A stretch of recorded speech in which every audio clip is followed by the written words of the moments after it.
Hello, and you are listening to the Book Was Better podcast, the podcast where we talk about the book of the film. I'm Luke. And I'm Jacinta. And this week we're talking about Blinky Bill, the mischievous koala. Hey you, put down the popcorn and turn on the light. It's gonna be alright, my friend. In the end, take my hand. Trust me, the book was better. Holy crap, we are back. First show of 2015, another round of The Book Was Better. By Jingo. By crikey. Oh, goodness me. Can you bloody believe it, mate? Fair dinkum. Fair dinkum. Now, our American listeners are going to have no idea why we have suddenly worthoed up, shall we say? Spoken in complete gibberish all of a sudden. I also have a feeling they're not willing to look it up. So we're going to have to explain everything. Look, in the past, we've been accused of, poking a bit of fun at our American friends. Never. Criticising their culture, making fun of some of their crazy bullshit, all their hamburger eating and shooting each other in the face and punching people to solve problems and all those other crazy American things. And it's only fair that at some point we turn the tables and we put this very highly calibrated Book Was Better microscope on our own culture. Yes. On our big brown golden land. Yes. Dog head on one side, cat head on the other side, little blobby thing at the bottom. Australia, mate! And the reason we're doing this, and we're actually, if you follow the other podcasts, we're having an Australia week. Because Monday, which is yesterday if you're listening to this straight away, and why wouldn't you be? Exactly. It would be un-Australian not to. The 26th of January is Australia Day.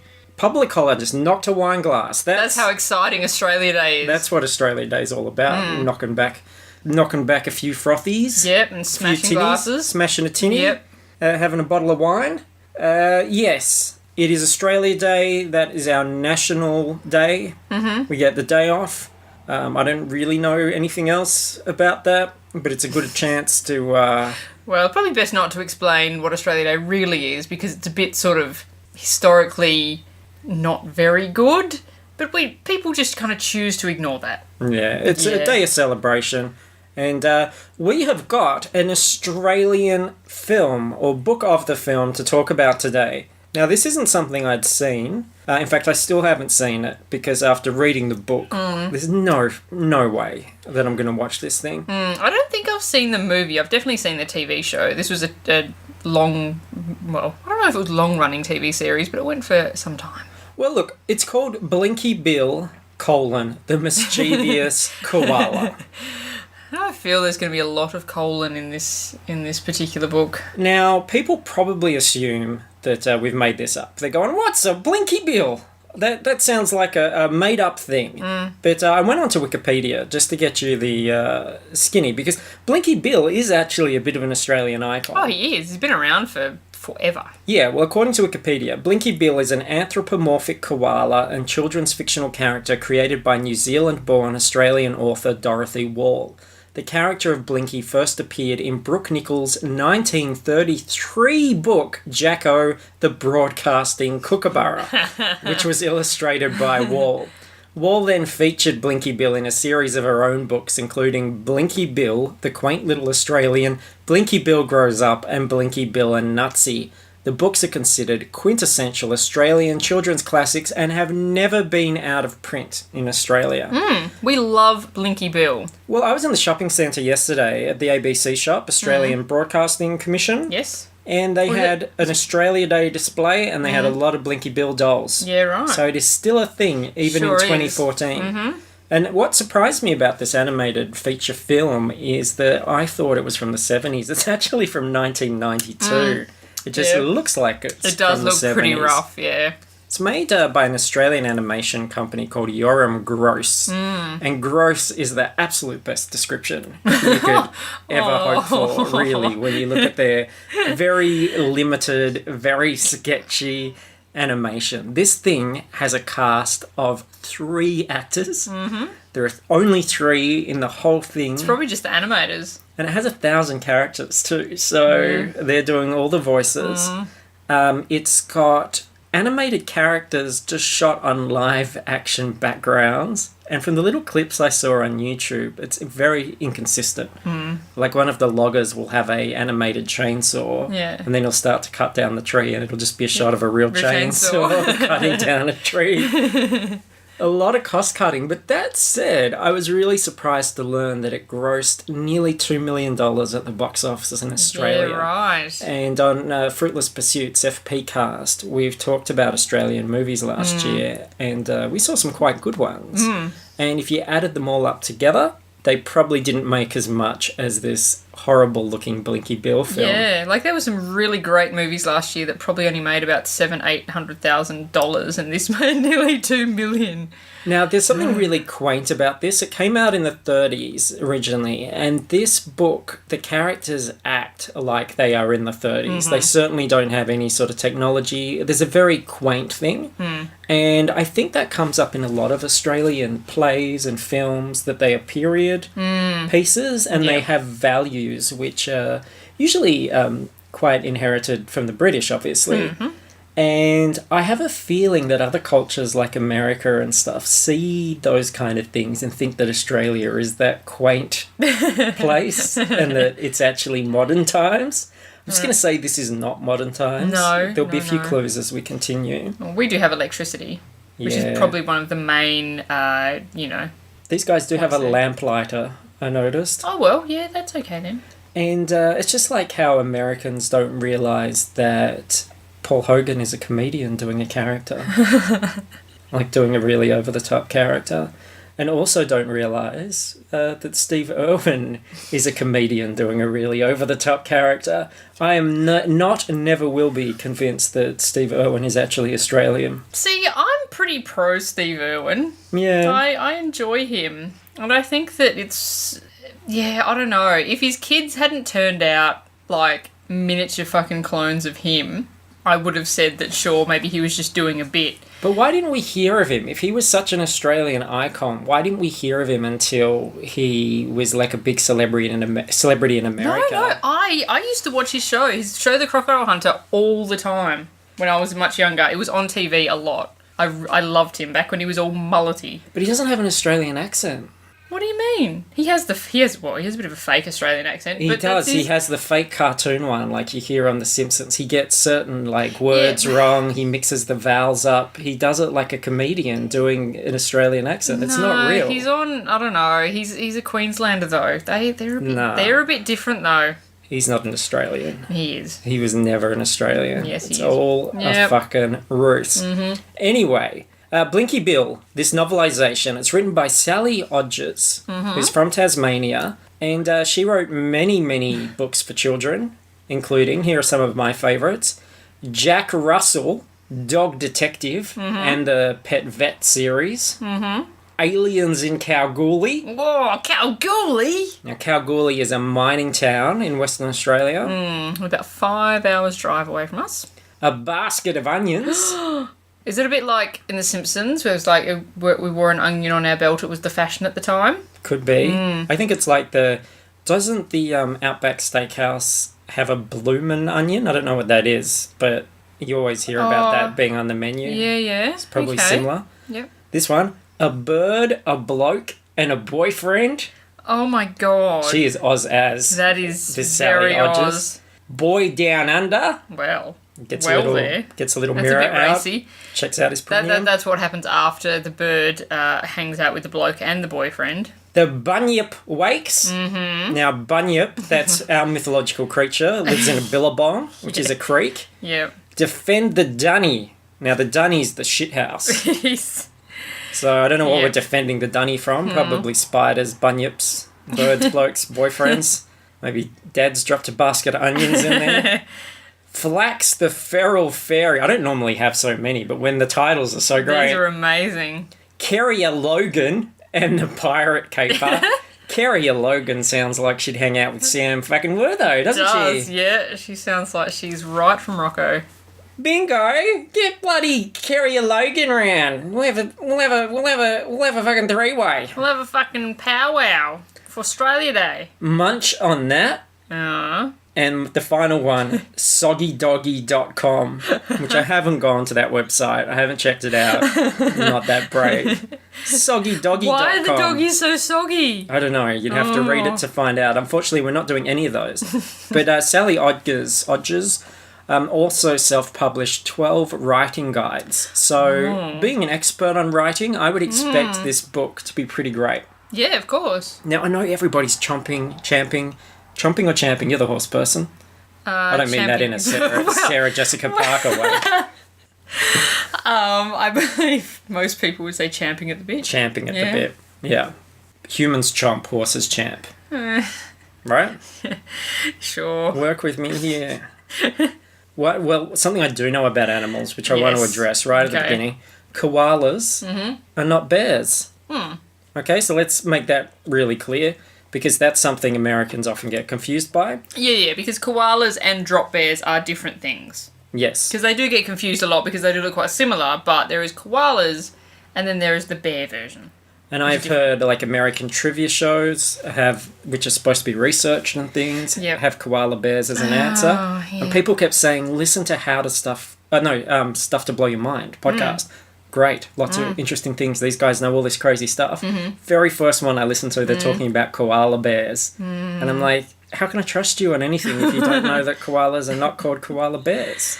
Surely they're just called koalas on Wiki. Surely it's not hard to just go on Wiki and just check that. Yeah, they're not bears, dude. I almost feel like Americans use that as a qualifier or a clarifier, just to go, a koala? What's that? Well, a koala bear. You know what I'm talking about? Oh, a koala bear. Now I can picture it. It kind of looks like a bear. No. All right. But we're not going to pick on Americans because they're our mates. And look, if you guys want some ammunition against us, Blinky Bill's going to give you plenty. Let's read the beginning. It was a beautiful sunny summer day and the folk of Green Patch Village were holding a square dance. Green Patch was only a small place, but it had a sweet shop, a bakery, a greengrocer, a town hall, a doctor, a dentist, a cobbler, a Red Cross nurse, and a pretty little village school with a sharp-tongued teacher. So said the folk of Green Patch, what else could you possibly want? Well, we could get rid of the mayor, someone suggested once, but everyone else laughed the idea right out of town. Mayor Pelican was a joke. A pompous, loud-mouthed bore, but he had been mayor of Green Patch for a very long time, and if they got rid of him, they'd all be put to the trouble of having to elect a new mayor who might easily be just as bad. Oh, shit! So this is a political thriller? Obviously. Clearly? Yep. We should be careful about getting too political on this show. Look, I've got a lot of things I want to address here. Here are some talking topics. Okay. Number one. Australian tropes right off the bat. Yes. We are larrikins. Yes. We're jokesters. Yes. We like having a laugh. We like taking the piss, particularly out of authority figures. Yes. But we're far too lazy to actually do anything about it. Tick. It's like, oh, he's a shit politician, but I'm not going to do anything about it. I'm just going to call him a dickhead. I'm just going to call him a dickhead, and then when it's election time, I'm just going to do my donkey votes and then go off and have a tinny. I'm going to vote for him again. Two, I feel this reads like every book you ever wrote in primary school.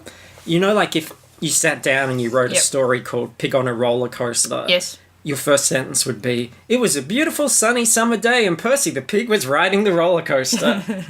Like, when you compare it to other great children's literature, doesn't quite hold up. Well, I don't know. She has written 12 writing guides, so maybe she's just easing us into it. Just setting all the stakes, making everything very clear from the beginning. Yeah. Third thing, they don't have much in this town, but they have a bakery. Well, it's so important. Because Australians fucking love pies. The thing is, when Australians going around our own country, the first thing that people will tell you about, not like go to this place, the scenery is wonderful, go to this place, it has wonderful tourist things. People will go, oh, go to this place, the bakery is amazing. They got some great pies. That is pies. a true fact. And we're talking about pies with meat in them, of course. Yes, yeah. And finally, 4, neglects to mention that the mayor is an actual pelican. I mean, talk about burying the lead here. Like, they didn't think that was worth noting. I hear he was elected after his very successful My Beak Can Fit More Than My Belly Can campaign. Oh, yeah. Yeah. And notice that Odgers is going to just casually slide in the fact that they're all animals with zero explanation as to why. So I'm assuming at this stage that perhaps it's some sort of post-apocalyptic bush mutation. I'm just thinking like, well, if Mad Max shows up in this thing, I'm going to be stoked.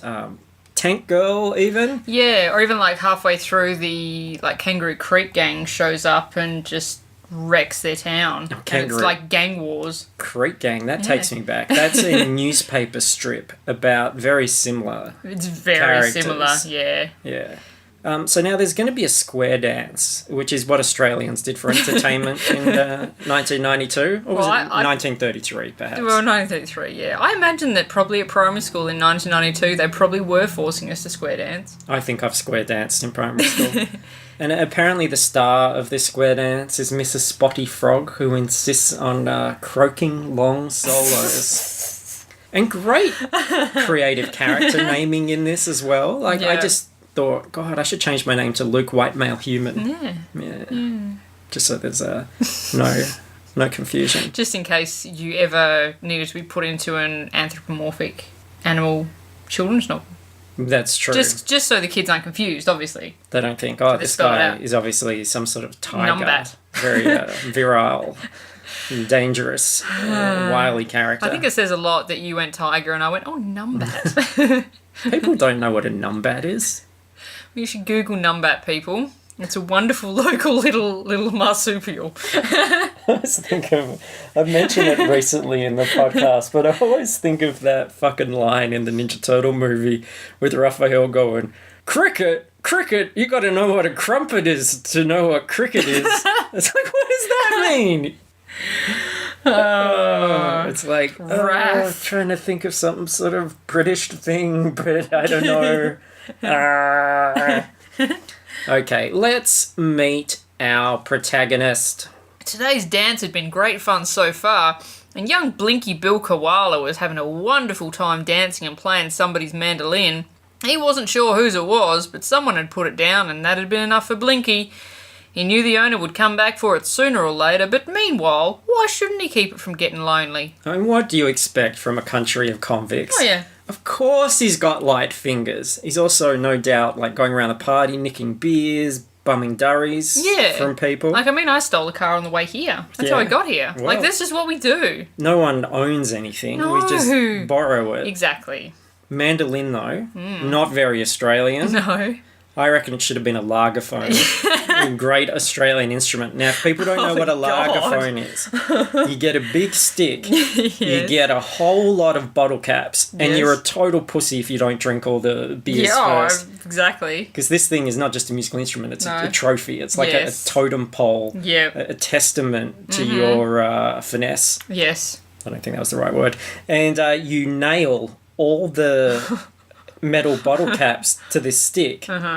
Might help. Does it have to be shaped like a crucifix or something? It doesn't really matter. It doesn't really matter, I don't think. And then you shake it, and they all clang together. Oh, yeah. And that's some percussion right there. Yeah. It's like a bush harp. Yeah.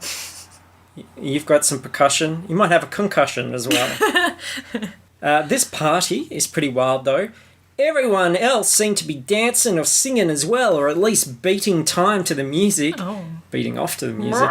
Even Old Man Wombat, who was truly ancient and who walked with a stick, was there. He was dancing with lively young Marsha Marsupial Mouse. Whoa! Bit of old and young. Yeah. So Action. he can't, like, walk properly, but he's dancing. He's got a stiffy. He's got a stiffy. There's a babono. So that's why he always has his stick with him. Yeah. Because he just uses it for an excuse. Okay. Dirty old man Wombat. Yeah. He's a predator. And another good friend of Blinky Bill's, Flap Platypus, suddenly leapt up on a table and clapped a long yellow wig over his smooth brown head. He was obviously pretending to be the country girl in the song. Guys, you had me at cross-dressing platypus called Flap. Love it. It weirds me out that she specifies smooth brown head. That makes me feel weird, and I don't know why. It's just a bit too specific. Just a bit touching cloth. It is a And the platypus is called Flap, but his kangaroo friend is called Splodge. And no descriptions, of course, of any of these characters, because presumably they are as iconic and recognisable in Australia as Mickey Mouse, right? Mm. These are our people. Yeah. This is our heritage. Yeah. It's our cultural heritage. Splodge. Yeah. Flap. Blinky. Yeah. Old Man Wombat. Yeah. That's where it's at. Now, this thing, however, gets even more political as we meet. Not too far away, Harry and Joe, a couple of wood chippers, were roaring along in their truck looking for a good, quiet, unfrequented piece of bush to clear for the wood chip mill. Harry, the overweight boss, didn't say much. Nevertheless, he had strong ideas about the wrongs and rights of wood chipping. It was good for the government... Oh, sorry. Start again. I'm not fucking editing this thing, mate. It's Australia Day weekend. We're all on holiday. We're all fucking blind. Just read the fucking thing. It was wrong for the government to say that he could chip only parts of the bush, and it was right for him to do whatever the fuck he wanted. That's what it says. To be fair, though, Australians love chips, right? They call everything chips. That's how much they love chips. Yeah, we saw a diagram the other day, which was very true, that in America you have fries, and then you have chips. Yes. In England, the same thing is chips and crisps. Yes. And in Australia, it's chips. And chips. And chips. Yeah, everything is chips. So just all chips, mate. Yeah. Yeah, some chips. Well, the thing is, if you say to someone, "Get me out of the shop, William Love, and give me some fucking chips," whatever comes back, great. You'd be happy with, wouldn't you? Oh, for sure. It's all salt. Yep. It's all got a potato base. Yep, wonderful. I'll take my chances. Surprise me. Yeah, it's fine. Here's a mandolin update. Unfortunately, he strummed too hard and a string snapped and curled away. "Oh, said Blinky, but he wasn't really much worried. Things seldom worried Blinky. He'd just put the mandolin down and the owner, whoever that was, would find it and mend the string. It was simple." Australians do not give a flying fuck. Well, I suppose that I've, totally fucked up this guy's fancy guitar, but, if I just put it over here, he'll find it and just fix it, and that'll be fine. He won't even care and shit. What you worried about, mate? Just replace the fucking string, mate. How hard can that be? Just use your fucking shoelace if you're wearing thongs. I wonder what the, if they only have a certain number of shops in fucking Green Pants Village or wherever they are, do they have an easy supply of mandolin strings? Do they have to go to the next town over to get mandolin strings? They're not answering the big questions here. I think this is an immigrant worker thing. Okay, right. Don't you reckon? Yep. The Chinese workers in Kalgoorlie. Yep. At the turn of the century. Okay. Left a mandolin. Yep. I wondered how old Blinky Bill was supposed to be because he comes home late, no doubt, completely pissed off his tits, and... Without ceremony, Mrs. Koala hauled off Blinky Bill's patched red overalls and dropped his little nightshirt over his head. I mean, seriously, who hasn't come home so drunk that your mother had to get you changed and put you to bed? Bloody legend, Bill. Brilliant. Bill, you're a bloody legend, Bill. You're a bloody true beaut legend. The only thing better is if he'd, spewed in his mum's little nightcap thing. Wouldn't this be great if Blinky Bill was voiced by Sam Worthington, best bloody actor in Australia? Oh, it'd just be too much Australia, though. He would be amazing. It'd just be Australia-ception. It'd just be too much. Too much. So the next day, Joe and Harry start cutting up the bush, and now this is serious. This is how seriously we take our great land. But beyond and behind the noises came a strange moaning sound, a sound which made Joe's skin prickle and his hair stir from the roots. It was as if the bush were moaning in pain. Oh. I've made some bushes moan in my time. Oh, fuck off. I'll tell ya. Meanwhile... Over in Green Patch Village, Mrs. Koala had made the breakfast and was now scrubbing and wringing out Blinky Bill's red overalls from the day before. So drunk, he shat himself. They should change this village to Brown Patch, I reckon. Yeah. And look, so that's what they were saying when they were patchy red overalls. It's because they've got brown patches had on some them. patches. I'm a cat me dax. Cat me dax last night. Here is a very Aussie couple of sentences. Now, depending on whom you asked, you might have heard that Blinky Bill was a handful, a lively lad, a box of tricks, a little horror or a holy terror. In fact, he was all these and much more, but the widowed Mrs. Koala loved him dearly. That got dark at the end. I wonder how she was widowed. Blinky killed him. Do you reckon? Yeah. Well, I don't know. You Had a punch up one Christmas. Yeah, well, that's the thing. Like, if the kid is, like, such a shitbag, why doesn't someone do anything about it? They're all scared of him because he killed his dad. He doesn't have much of a male role model, though. Well, no. I reckon his dad just ate too many gum leaves and fell asleep on the train tracks or something. Or he was napping on a top branch and just fell off. Yeah. So then the metal monsters, they're really just trucks, come into Green Patch, and they just really start tearing shit up. So, and I thought this was interesting. Not only is the kangaroo called Splodge, but the emu is called Gloop. Now, emu is another one. I saw this on one of those sort of Tumblr threads about Australian culture. Americans being shocked to learn that it's pronounced emu. Because it's got a fucking U at the end. Oh, they say emu. Emu. Oh, nah, it's emu, mate. Yeah. Emu. So we've got double O's that we can use if we ever need that sound. Yeah. Like cow goes moo. Yep. Not spelt M-U. No. So it's an emu. Yeah. Emu. So don't ever say emu again. Because that's one where, there's regional stuff. If it's one of your American words that you want to butcher, and we go, yeah, but that doesn't make sense, I guess it's their right. It is, yeah. But this is our word. It is. This is our bird. Yeah, if we wanted to call it emu, it'd have, like, umlauts, wouldn't it? Probably we'd just do the double O, wouldn't we? Yeah. So we're not afraid of a double O. No, we love Didgeridoo. Exactly. Woollamaloo. Yeah. Emu. There you go, you've learnt something, friends. Well, that's what this episode is about. It is, Teaching you all about Australia. And I thought Odgers gets a little homophobic about Mayor Pelican here. I see, he exclaimed loudly in his fruity voice. His fruity voice. Not sure about that.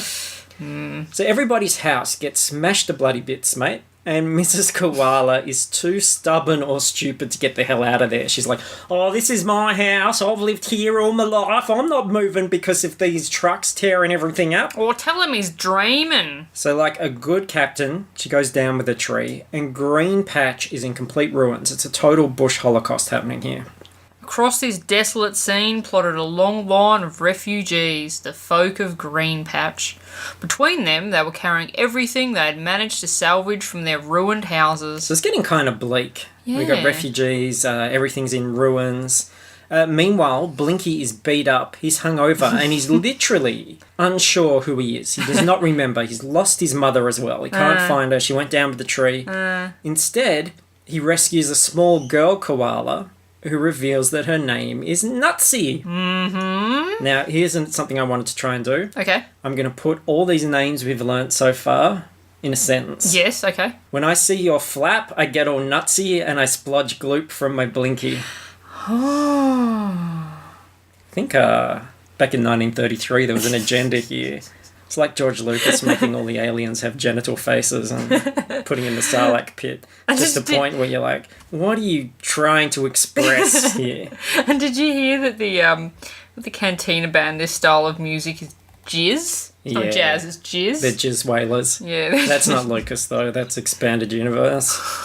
Or might be, though. Maybe he put it in his little notebook. Quite possibly. Jizz whaling. Oh, he just wrote jizz over and over on like 10 pages and they just went, whoa. I don't care if he's 14 and going through changes. You tell him to knock off all that jizz whaling. Blinky now, however, is getting very vengeful. He listened and scowled. Humans. He said fiercely, putting aside his bundle and taking out his rubber band. He didn't have to know who he was to know that humans were bad news. Man, deadliest creature of all. No, exactly. This rubber band keeps turning up. He's kind of like... Is he shooting up? Like, is he tying off? No, is that what he's doing? He's like Bart Simpson, but he doesn't have the whole slingshot. He's just got the rubber band. Yeah. Oh, well, they are poor. That's right. right. It is the 30s. So Old Man Wombat turns up to remind Blinky who he is. And he starts telling Blinky stories about Blinky's past. And he sings a song that Mayor Pelican apparently sang on the day of Blinky's birth. Now, this film actually is a musical. So there's a lot of songs through here. Yep. I thought what was great about this song is it contains the quite ironic lyrics, "Pom pom pompity, I'm so full of dignity." Right. Yeah. Oh, fuck. And, considering this is a short book, there's over a page of bushland creatures wanting to name the freshly born Bill in a flashback. And all they do is suggest their own kids' names. So, like, Mr. Kangaroo's going, "Call him Splodge!" And the platypus is like, "Call him Flap!" And the kookaburra's name is Jacko, which is pretty great.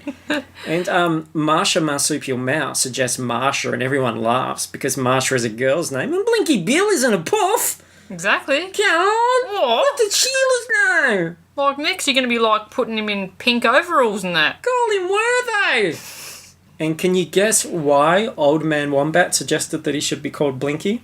My word, Blinky, you kept your poor mother busy. No, that's not why. I'm What? asking you. Oh, I have no fucking idea. Okay, this is going to blow your mind. Okay, because he blinked a lot. Got it. Oh, shit! Now you can read the thing. Oh, killing me here.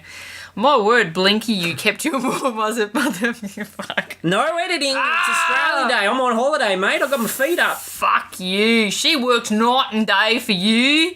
She pegged out nappy after nappy after nappy on the clothesline until her poor paws were all wrinkled and sore from the scrubbing.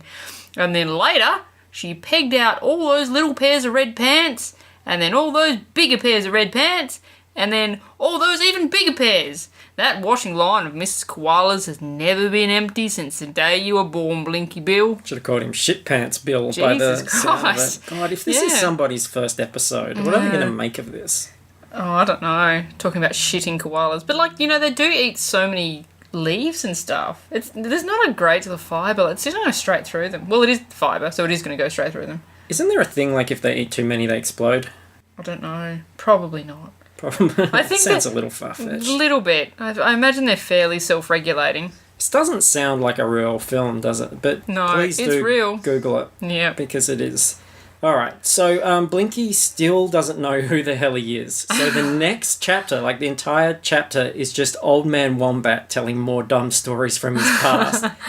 Like the time he got a sandwich and a tomato for lunch. Exciting. And then he fired a gumnut with his rubber band and sprayed gloop and Mayor Pelican. And the mayor calls him a little rotten socks. All one word. Rotten socks. Put that in your lexicon. Then at school, in a racially motivated hate crime, Blinky tips ink all over the white rabbit and says that it makes him Blue Rabbit instead. He knocks Old Man Wombat into the water while he's fishing. Poor old man crippled wombat who can't that's walk. how he was crippled.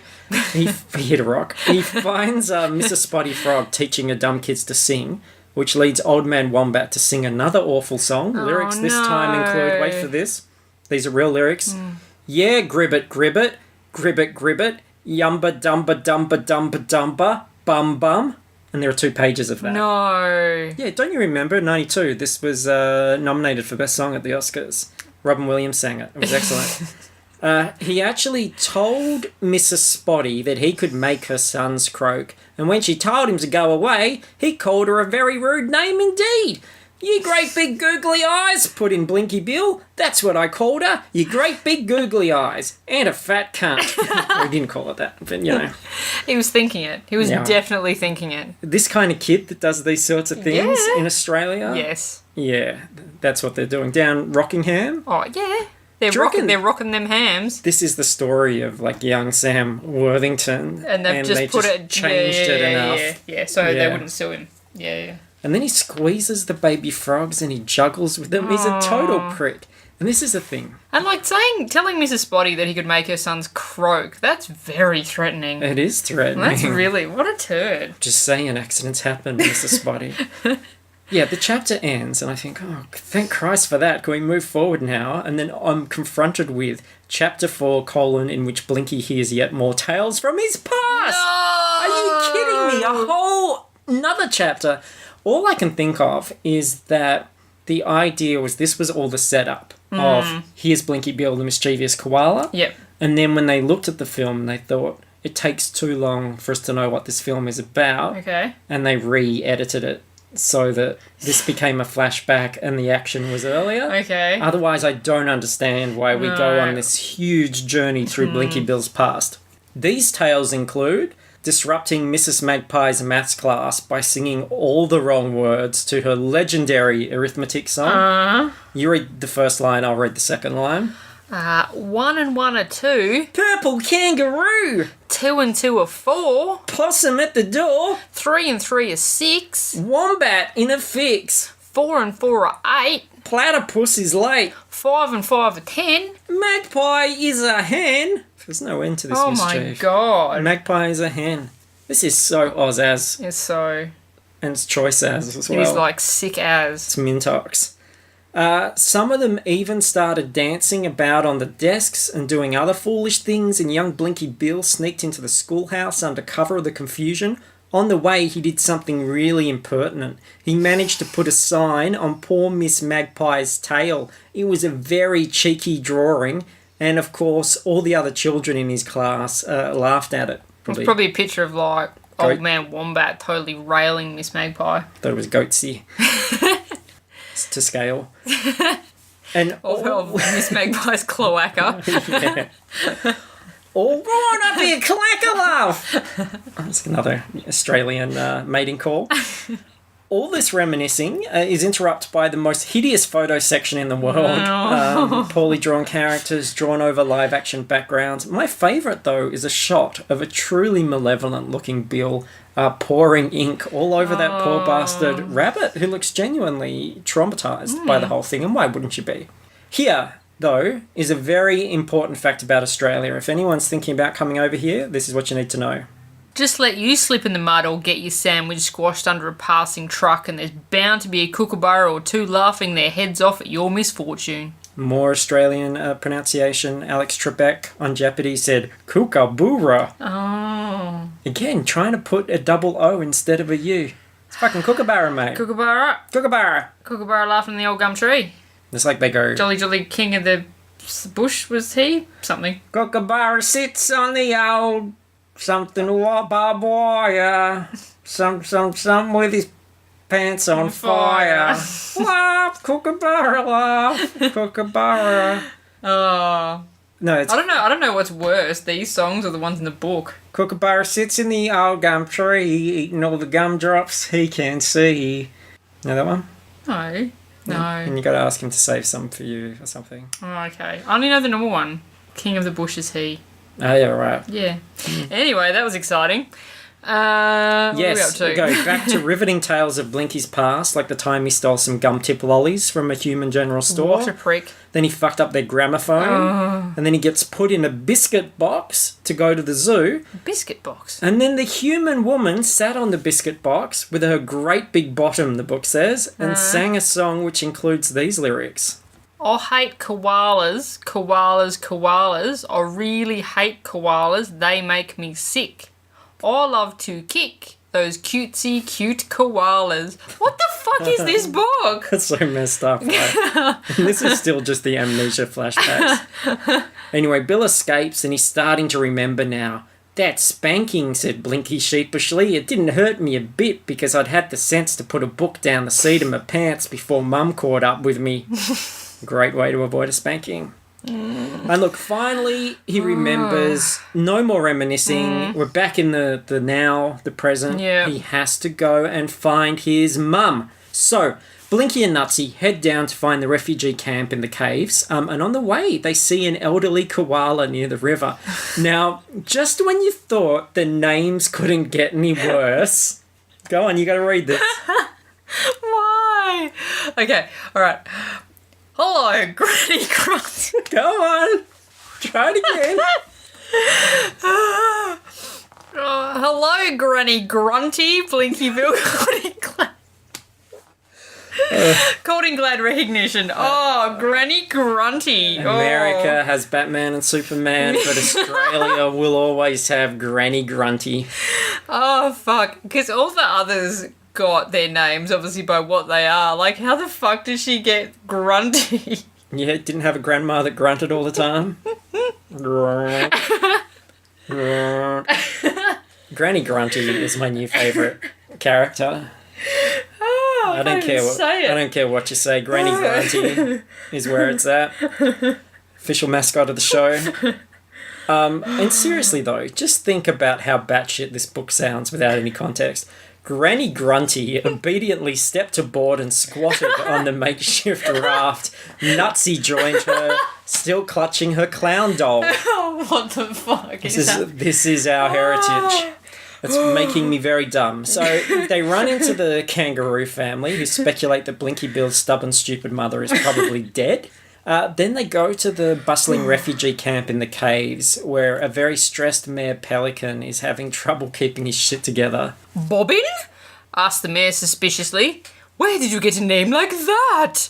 The rabbit shrugged and replied, bobbing along. What? No, I don't know. I don't know what any of this means. I mean, the naming things seemed very straightforward at the start of the book, but now they're just going, fuck it. We're just gonna, call him Jumpy the Shrew and shit. Why? Because he fucking jumped one time. Granny Grunty.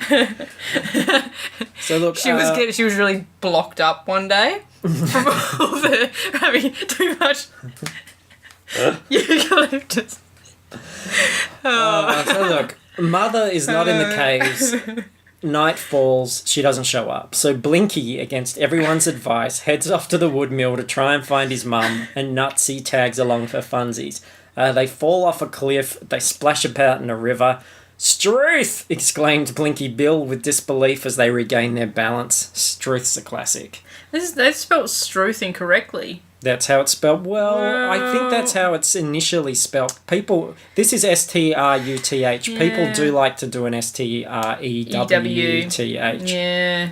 Yeah. So they get past the guard dogs. They go into the human wood mill. Yeah. Blinky and co are traumatised when they see with their own little eyes their former homes being chipped.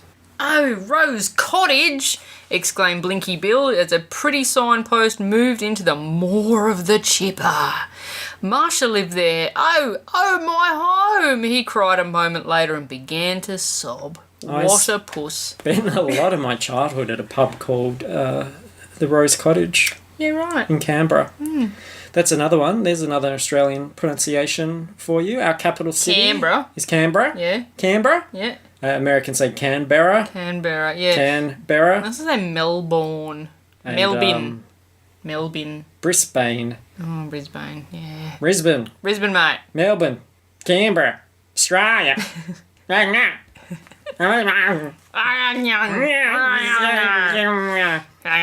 Oh, shit. So, just then, Harry's wife came out of the house and began bashing a rolling pin against the base of a wash tub. She was a big woman with a long purple dress with darker purple flowers on it, a yellow apron, and a voice like a fully grown bull. True Australian beauty. What right a here. haughty woman. That's how a lot of wives communicate, just bashing the rolling pin. Yeah, bellowing like bulls. Lunch is ready, bawled Flo Smithkins at the top of her voice. She sounded more like a volcano in full roar than somebody's wife, but Joe perked up even more at the sound. Beauty, he exclaimed. I did say beauty just before. Of course it is pronounced beauty. Yeah. With a D. Yeah. So under cover of darkness, Blinky and Nutsy try to infiltrate the base, but Harry wakes up and catches them. Hoy! Gotcha! He grabbed Blinky by the overalls. You little devil! Notice he's not perturbed at all by the overalls. If I saw a koala in overalls, I'd probably be a little bit concerned about where he got them. You probably wouldn't believe it, like when I saw the duck wearing the hat and the dress, and you didn't believe me. But it was true. This has been going on for years, folks. Luke reckons that he saw... It was dressed up as your mum puddle duck? Oh, it might have been a goose or a duck, I'm not sure. Yeah. But it was wearing, we were in an art gallery. Yeah. At the Royal Show. Which is like... In a pavilion Which is like a county fair sort of thing.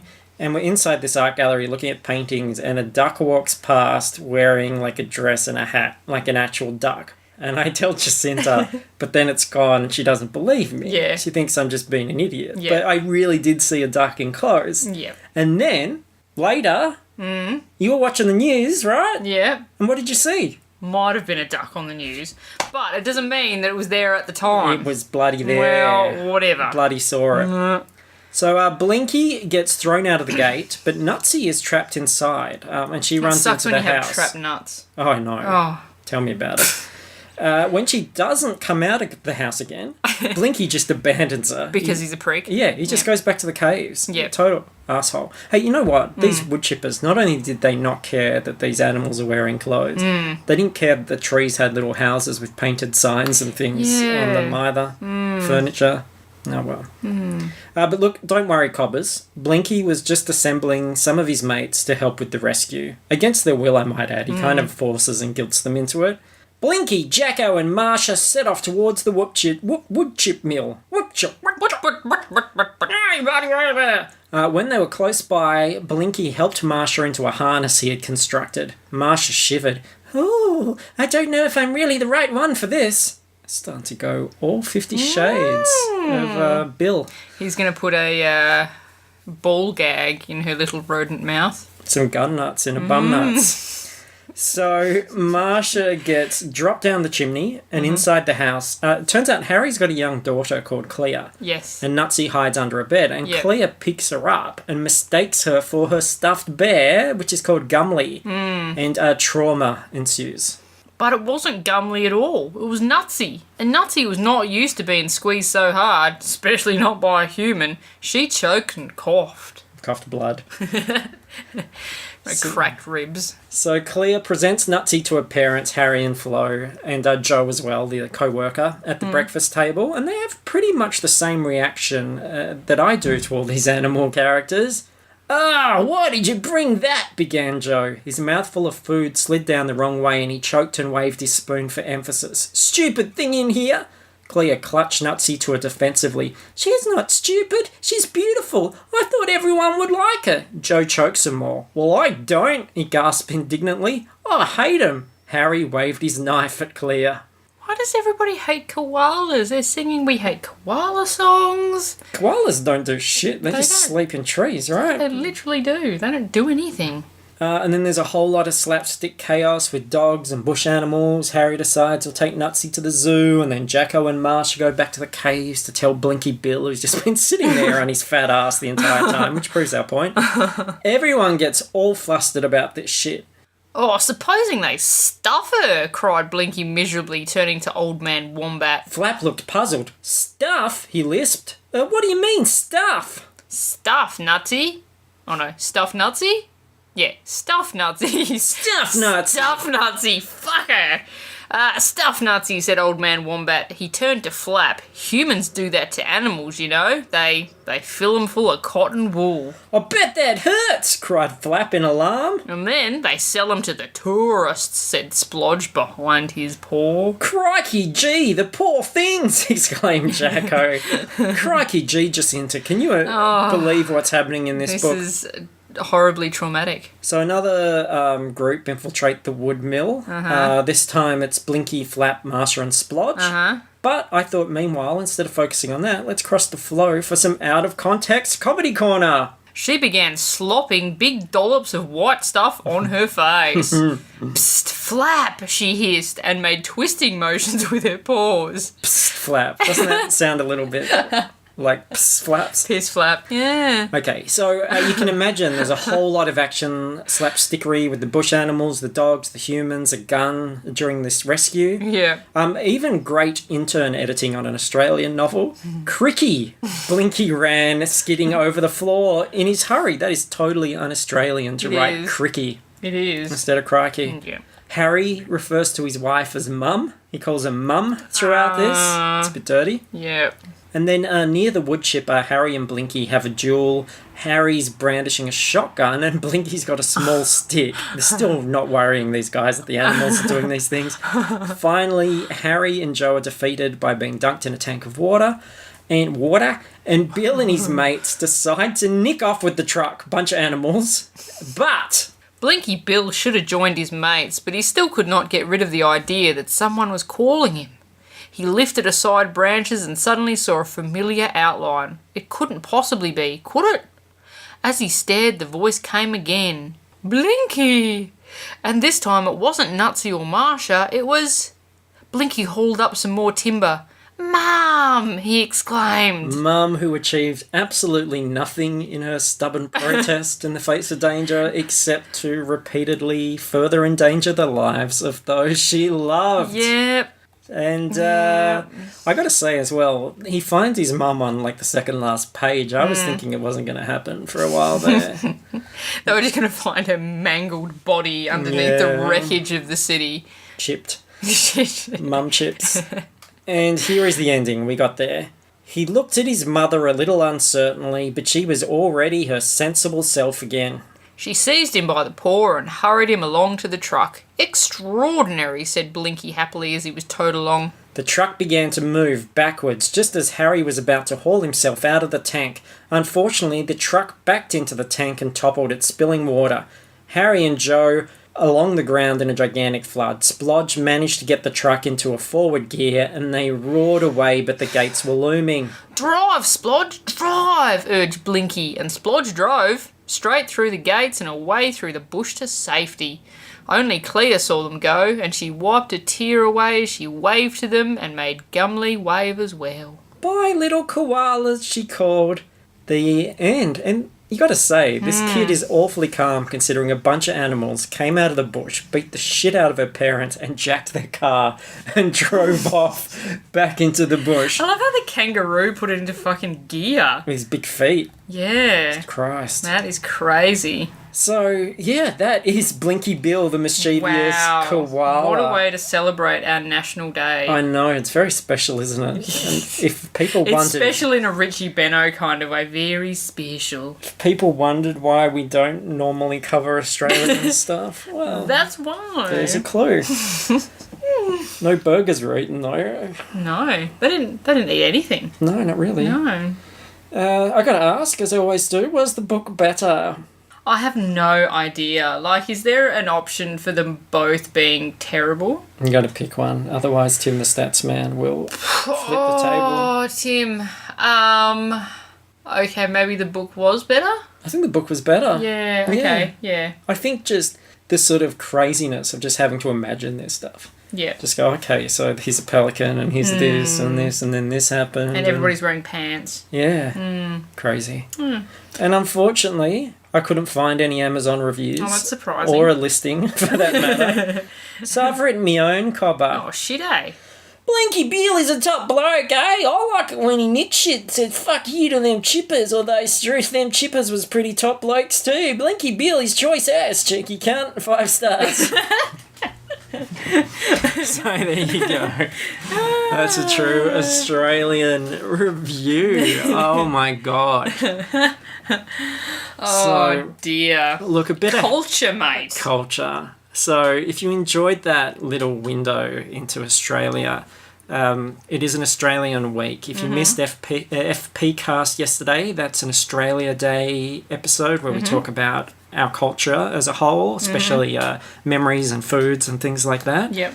And on Thursday, Scar Joe A Go-Go, which is also back for 2015, it came back last week, you can hear me talk about Scoop, where she's with Australian Hugh Jackman. So Australia He's a top bloody bloke. is invading every Orifice. nook and cranny this week. And please rate and review all those shows. I can't get out of the fucking voice now. Oh, shit, eh? Like, if anybody wants to do any, like, fan art of, like, what is it? Grandma Grumbly or... Grunty. Granny Grunty. Granny Grunty. Do us some fan art, because that'd be sick as. There's Granny Grunty smashing a tinny. Flipping Flipping the bird at some chippers. Export. Yeah. Yeah. Emu export. Emu export. Rate and review us on iTunes. Go to fruitlesspursuits.com. You'll find all the latest news about the podcast there, including Star WTF, which is the podcast done by our American friends on Fruitless Pursuits. And you'll also find links to our Facebook pages where you can join the group, join the discussion, and tell us what you made of this whole Blinky Bill thing. And I've actually... last week I was saying I'm really anxious about getting this Book Was Better schedule together, and I'm sort of dragging my feet. Thanks to the wonderful team of guest hosts, I've got 11 already lined up. Oh, shit. So there's 10 more already planned, and I'm working on that one after that as well. So we should have a good solid few months of Book Was Better coming up. And next week we're going to do, in fact, it's been a long time since I've read the blurb of a book. Kind of lost this. So here we go. See if you can guess what this is.